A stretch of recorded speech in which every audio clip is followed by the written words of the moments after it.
Hi, I'm Dr. Dave Janda. Welcome back to Operation Freedom Briefings. The goal of these briefings in my weekly radio show, Operation Freedom, is to provide you information the bought-off lamestream fake media will never touch. You can join us every Sunday from 2 to 5 Eastern. The radio show is live. It's free. Great guests, great analysis. All you have to do is go to davejanda.com, hit the upper right-hand button, the Listen Live button. You're tuned in to our Freedom Bunker from Wham Talk 1600's studios. Also, you can stream Wham Talk 1600 24/7. Incredible content. Great hosts. All you have to do is go to whamradio.com, stream there, or you can always stream from davejanda.com. Today is part 2 of our recently recorded interview with two great investigative journalists, Mary Fanning and Alan Jones. In part 1, which we uploaded on Monday, July 29th, was an issue of great security concern for you, for me, for every American. It is about our port security crisis, not an overstatement. Please go right here on our channel, Operation Freedom on YouTube, go back to Monday's release with Mary and Alan about the investigative work they have done for years on the huge security crisis at our ports. Today is a second part of that interview, which we did on our subscription platform, our Insider Insight show. Our subscribers asked that we released both parts of this interview. In particular, in this particular segment, we focus with Mary Fanning and Alan Jones on their work, which started years ago as it relates to illegal surveillance. Some stalwarts of our platform that are regulars that speak about surveillance and have tremendous experience on surveillance are our guests Paul Rosenberg, Bill Binney, and Kirk Wiebe. Now, on July 21st, and we uploaded that interview from our radio show on July 22nd on this platform, so you had access to it. We interviewed Bill Binney and Kirk Wiebe about the developments as it relates to illegal surveillance. Now, words are important. Dates are important. And many people are angered over what's occurred over the past couple months. Let's go back in time a bit. In 2001, Bill Binney and Kirk Wiebe retired from the National Security Agency. They are two of the most well-known and prominent experts in the creation, in the development, and in the utilization of surveillance platforms. They left the NSA in 2001 because they felt, a number of reasons, but they felt that the surveillance platforms were being used illegally and violating the rights of millions of individuals. My radio show started in October of 2010. And one of the first guests we had on our platform was Paul Rosenberg, a cybersecurity expert extraordinaire. And he drew off of Bill Binney and Kirk Wiebe's experience with the NSA and informed all of our listeners that your phone calls, your emails, your internet activity, and your financial transactions were all being illegally surveilled by the government. The reaction to Paul's interview near the inception of our show in October 2010, we got a lot of pushback from listeners saying, he seems like a nice guy, but boy, it's really paranoid to think the government would be looking at us. Well, in fact, those same folks that made those statements a number of months later got back in contact with me and said, that Paul Rosenberg was absolutely right. And he was right because of all the hard work and the bravery and courage that came forward from Bill Binney and Kirk Wiebe stepping forward actually 9 years prior to that in 2001. And they still do that today. Bill and Kirk identify there were problems in the NSA platform and that there was abuse, and there continues to be abuse. Some folks have concluded that the only abuse is related to the NSA platform and what are called 702 reporting. None of us disagree with that. But the disagreement comes with, is that the only thing that's being abused, or are there other platforms? And on May 29th, actually, on another platform, two individuals put forward that it was all NSA abuse and all with the 702s. And that what we had been speaking about since March 19th of 2017, when General Tom McInerney and Admiral Ace Lyons had come forward on our show and spoken about, in addition to that, there was abuse, illegal surveillance by government officials directed at other government officials and directed at the American public, millions of us, through what are called parallel platforms. Platforms outside of the NSA, and in particular focused on the CIA. And there are other agencies that also do this, Department of Defense, FBI, you name the agency, they're doing it. But in particular, there was a whistleblower who had come forward by the name of Dennis Montgomery, who I'm very conflicted on, bottom line, but came forward and said, look, created this platform, parallel platform, where there's no reporting system on it. So the criminals in the government can get in there and monitor people without there being any evidence that they did that, as opposed to what was occurring on the NSA platform, as Bill and Kirk outlined, that there's a log system. In addition to the 702s, there's a log system to document someone traipsing around in that surveillance system and getting information on people. But with the parallel platforms, there aren't, which makes them deeper, darker, more sinister, more evil. A number of folks years ago said, we don't believe that about parallel platforms and the hammer. That's a fraud. It's a hoax. Well, if that's the case, why did the government grant Montgomery immunity, not just partial as they did initially, but then full? And why recently, as of October of 2018, the lead counsel, the general counsel, the head attorney for the FBI, testified that he sent people down to Florida to pick up evidence Dennis Montgomery delivered that revealed, according to the former general counsel of the FBI, James Baker, under oath in front of Congress, who, thanks to Doug Collins, his testimony was recently released, that he sent a team down to get the evidence that Dennis Montgomery produced about illegal surveillance by government officials of other government officials and American citizens. So we have to take a step back. I initially got involved in this when General Tom McInerney and Admiral Ace Lyons came forward on my platform and said, there's this illegal surveillance occurring in addition to the NSA. And it's on this parallel platform where there is no reporting system. And it's really bad. So I recently asked General McInerney to come back on my show and say, okay, do you still stand by this? Or are you saying, no, I don't stand behind this any longer? Because there are individuals on another platform that are currently, and to this day, saying it's a hoax, it's fraud, it's misrepresentation. So I had General McInerney on. And here's what General McInerney said. It's my honor to welcome back General Tom McInerney. Tom, welcome back to Operation Freedom.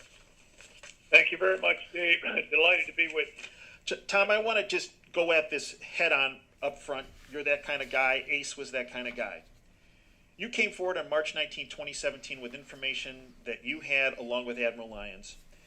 And you presented information stating that in addition to what was happening in these NSA platforms, there was another platform called the Hammer, a parallel platform that essentially became a privatized illegal surveillance program run through the Obama administration, Obama himself, along with Brennan and Clapper, that monitored millions of Americans' phone calls, emails, financial transactions, texts. This was done as a means of getting leverage and blackmail. Simple question, Tom. Do Do you stand behind what you said on March 19, 2017? Absolutely, Dave, even more so. I mean, the fact is, that was over 2 years ago, 2.5 years ago now almost.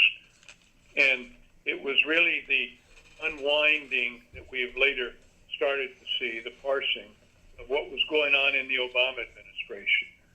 What you said was, you talked about different platforms, NSA platforms, but this was a CIA platform. And the CIA is not, by law, supposed to be monitoring inside the continental United States. And that is extremely important. The business of NSA is very important to us all in the intel, and we're great fans of it. But this was a perverted parallel platform, as you say, by the Obama administration that frankly had to be approved by President Obama himself.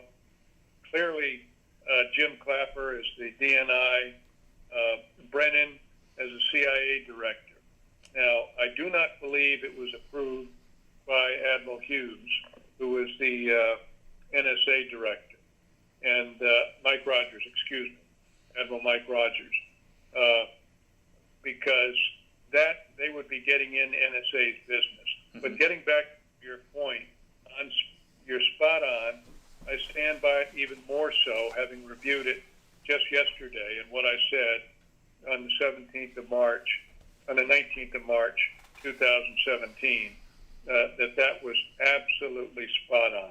Now, Admiral Lyons, I thank Admiral Lyons for tuning me into that.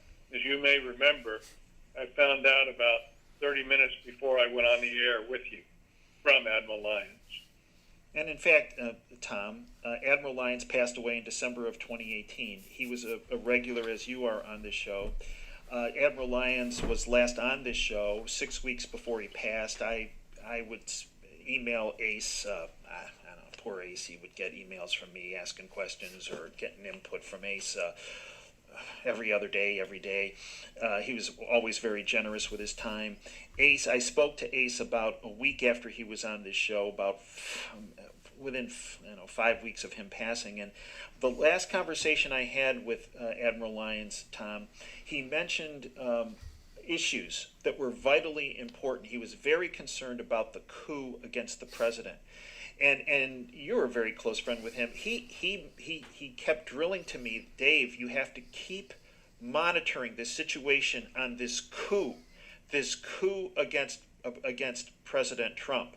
And at the heart of this coup, he kept telling me, was this illegal surveillance program that was illegally getting information on individuals, which could then be used to turn people on other people, and in particular, the president. And what he told me was he felt this whole Russian collusion narrative was cover for what occurred with this Hammer platform, this illegal surveillance platform. And is there anything he ever said to you that made that you thought he changed his mind on that? Because you talked to him up until I think the day before he passed.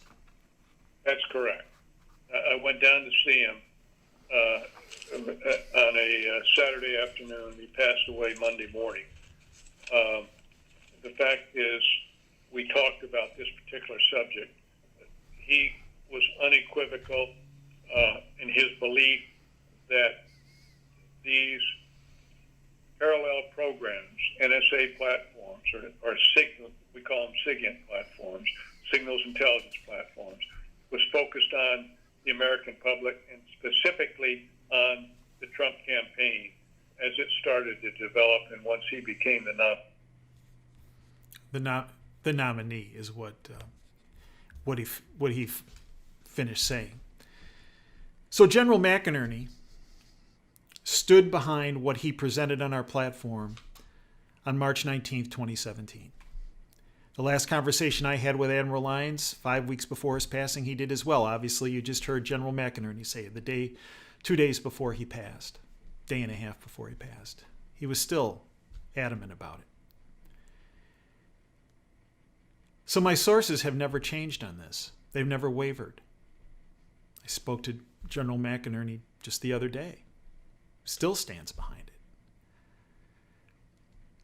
And that's why I brought Mary Fanning and Alan Jones forward, because they have authored 7 or 8 now investigative articles, well-researched, well-documented, well-sourced, on parallel platforms, the hammer, illegal surveillance. I'm not aware of anyone else who has written as much as they have on the parallel platform issue. So I brought them forward and asked them questions. Look, there's been too much anger and hatred thrown into this, not by our side.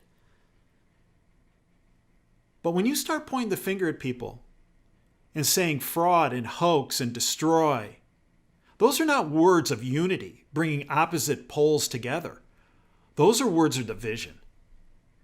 We have not taken that position. Bill Binney, Kirk Wiebe, Mary Fanning, Alan Jones, General McInerney, Paul Rosenberg, any of us, myself, were accused of that. Show me the timestamps on the videos or on the audios.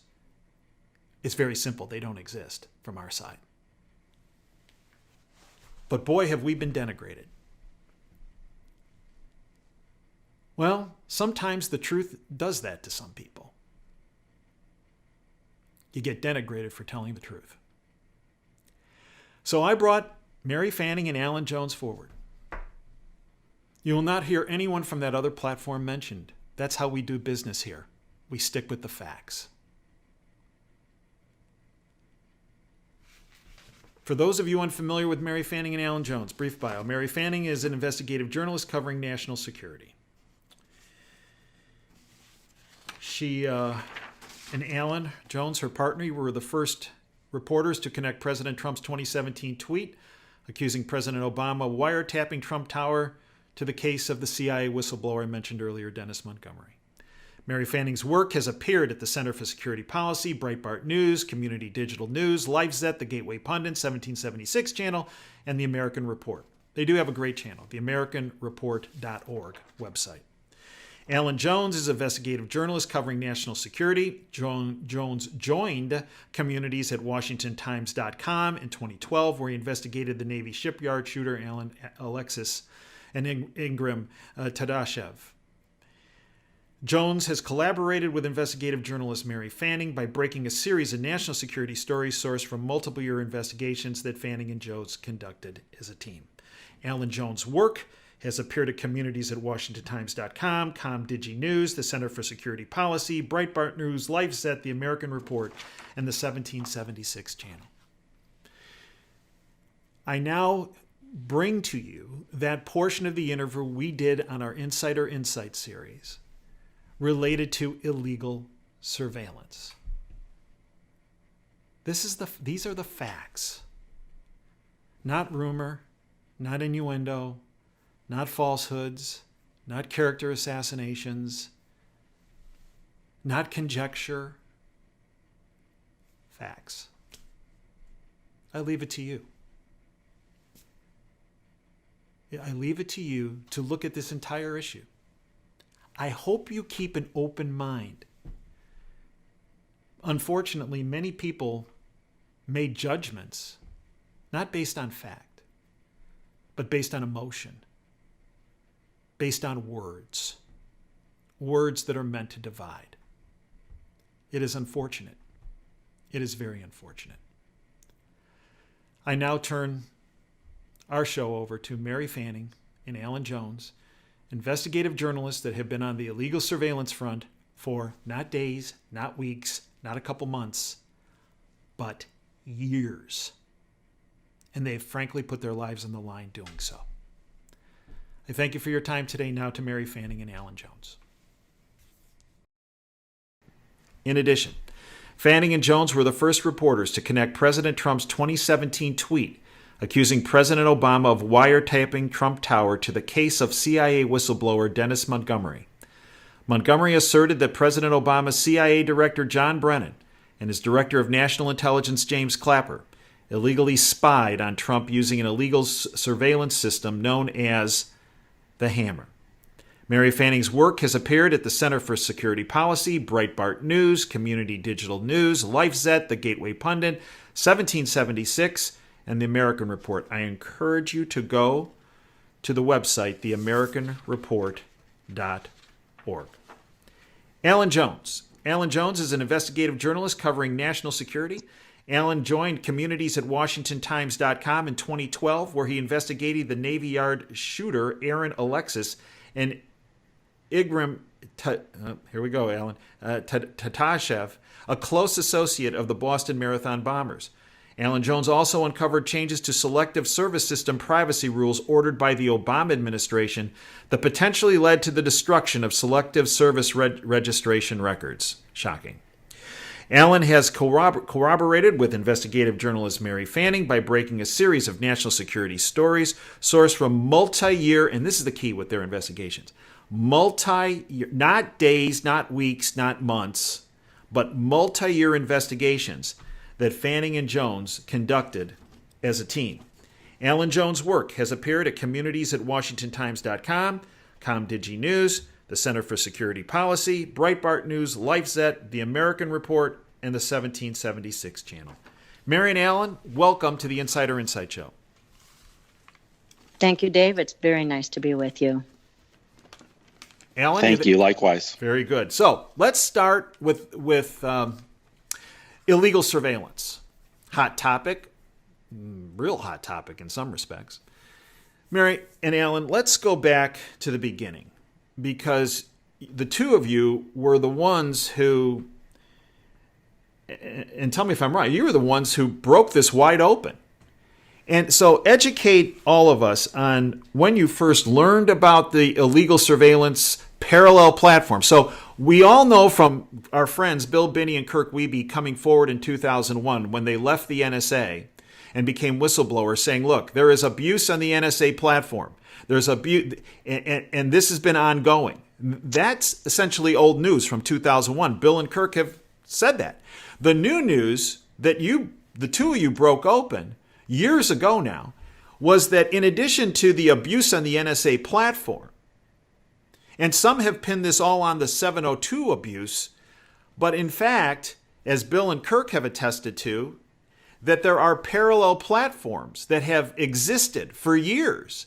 And these parallel platforms where there isn't the reporting system when folks start digging up information on other Americans, and these are criminals in our own government that are doing this digging up, that there are these parallel platforms that are used for illegal surveillance. When did the two of you become aware of the illegal surveillance, parallel platforms, and specifically a parallel platform named the Hammer? That was actually in November of 2015. At that point, U.S. District Judge G. Marie Snow released something that's known as the whistleblower tapes. These were tapes that were recorded of Tim Blixeth and whistleblower Dennis Montgomery. Now, Montgomery was an NSA, CIA, FBI whistleblower. At that point, those tapes became public because they came out of Judge G. Marie Snow's court. Mm-hmm. So that was important as background, that we had transcribed those and we knew what was in those tapes. We also knew that certain people were very sensitive to the release of those tapes and the information that was on them. In fact, they became very rattled when speaking about them. So that became even more curious than the incredible amount of information that was on those recorded audio tapes. Now, those audio tapes, Alan, when you first heard those tapes and transcribed them with you and Mary, did you immediately realize the significance of what you had found, or was that something that was like a fine wine and aged with time that you realized, this is even bigger than we thought? Great question. Well, listening to the tapes, it would appear that the subjects who were being recorded were not aware that they were being recorded. They seemed to be acting and behaving as if they were speaking in confidence, and that this was not supposed to be public information. The information that was discussed was absolutely stunning at the time, but now looked at in perspective with everything we've seen happen in the last several years with the Trump campaign coming out and then actually President Trump winning the election, the importance of the material on that tape is exponentially greater at this point, in my opinion. Now, on these tapes, because this is something that really isn't discussed much, on these tapes, you mentioned the significance of what was discussed. Marion Allen, first of all, who was being taped, and what did they say on this that made you go, holy cow, this is big? Well, the first thing that grabbed my attention was the fact that not only did they tell about this secret surveillance system, but that it was put together and went live in February of 2009 as the Obama administration came into power. So as Obama went into power, that went online, but also that this was Brennan and Clapper, so CIA Director John Brennan eventually, and Clapper's system, and that this was their private, secret, parallel platform system that they had for themselves. So they had the ability to spy, which is exactly what they said on those tapes, that they had the ability to spy on all of America, and they did, including, and most particularly, they mentioned U.S. Supreme Court John Roberts, Justice Scalia, 159 Article III judges, members of Congress, business leaders, and as Tim Blixis said on the whistleblower tapes, and most particularly, Donald Trump a zillion times. And that was directly stated on those tapes? That was directly stated on those tapes, but it also stated that not only was Trump wiretapped a zillion times, but in fact that it had gone on for years because the CIA feared Donald Trump. So then these tapes came in possession of a judge, this Judge Snow, correct? That's correct. So in August of 2014, Dennis Montgomery went with his attorney to see a judge. Initially, he did not know who the judge was. Okay. And when he got there, he met Judge Royce Lamberth, who was the one-time head of the FISA court. Now imagine this, the one-time head of the FISA court, the secret court. That's huge. That's huge. It's the head of the Foreign Intelligence Surveillance, Act, the court that was put in place. So Judge Royce Lamberth meets with Dennis Montgomery with his attorney. Now, what date was that? Roughly what time? That was August of 2014. Okay, August of 2014. Okay. So Montgomery goes in, meets with Judge Lamberth with his attorney, and he hands him over a hard drive. The judge also is handed a document, about a 100-page document. Okay. Judge Lamberth looks at the document. Okay. And as the one-time head of the FISA court, the secret court, he immediately recognizes top secret information in the documents. Immediately recognized the information. Judge Lamberth then goes to the phones. He calls and checks on Dennis Montgomery's security clearance. He has a TS-SCI, a top security clearance with access to SAP. That's terribly important. That is huge. A top secret security clearance that most people, until Hillary Clinton's emails were made available and people saw some of the things that were in them, didn't even realize that there was a level of SAP because that was in Hillary's illegal emails off of her illegal server. And so if you remember, not only did Hillary, was she using this illegal server, but it came out that in fact, Hillary's emails were going to another location in Manassas where it was actually going to the Chinese military. Mm-hmm. And so when people understand that, in concert with the fact what SAP in fact is, SAP is a location of all of our missile silos for a nuclear war. It is also the location and the names of all of our live intel. So the people who are working undercover to protect this country. So within 1 year of Hillary and Leon Panetta being in office, it came out in the New York Times that within 1 year of them being in office, every one of our live intel in China was killed. Arrested, tortured, killed. So Montgomery goes to Judge Lambert in Washington, D.C., right? In Washington, D.C. In August of 2014, you stated.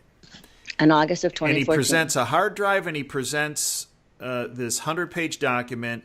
Lambert gets the notification that Montgomery's security clearances are in place. He looks at this. Tell me if I get this wrong. He looks at this 100-page doc. He's looking and go, "Hey, I saw this before in my own FISA court." In other words, this is legit, right? Absolutely. That's what he was saying? Okay. So then what happened? What did Lambert do? Did he say, "Okay, well, see you later, guys. Thanks for stopping by," or what did he do? Not at all. He immediately, as I said, recognized the information, checked on his security clearance, and then accorded him protection under Judge Lambert himself. And so Judge Lambert put him under protection right then and there. Put him under his personal protection right there.